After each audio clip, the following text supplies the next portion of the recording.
আপনারা পরে বলেন কথা। আপনি প্লিজ, আমি কথা বলতেছি, আমি পরে কথা বলে আমার সাথে। এই ওনার বয়সটা কত হবে? ওনার বয়সটা কত হবে? 90 বছর। 90 বছর বয়স, উনি এখনো পর্যন্ত না খেয়ে আছে, তো রাত 12টার সময় খাইছে। আপনারা এখন আসেন নাই কেন? এতক্ষণ আসেন নাই কেন? আপনারা এখন 2 ঘন্টা পার হয়ে গেছে, এখন এতক্ষণ আসেন নাই কেন? না না না, আপনাদের আপনাদের কোনো অনিয়ম থাকবে কেন? কেন অব্যবস্থাপনা কেন থাকবে? এই সিন আমি একটু বলি, আমার কথাটা একটু শেষ করি।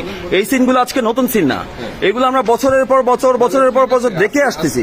কেন আপনারা কোনো স্টেপ নেন না? আমি আজকে বলতেছি, এরকম লাইভে কেউ যায়নি, আমি বলছি, অনেককেই বলছি, আমি কিন্তু এটা স্টেপ নিব। শুনেন, এই আমার বড় এইগুলো নিয়ে আমি হেলথ মিনিস্ট্রিতে অভিযোগ জানাবো। জানেন আপনি, হেলথ মিনিস্ট্রিতে আমি অভিযোগ জানাবো। আমি স্বাস্থ্য অধিদপ্তরে যাবো এটা নিয়ে। আপনারা কেন ওইভাবে মানুষের রোগ নিয়ে, মানুষের জীবন নিয়ে কেন খেলা করেন? কোনো মানে আছে এটার?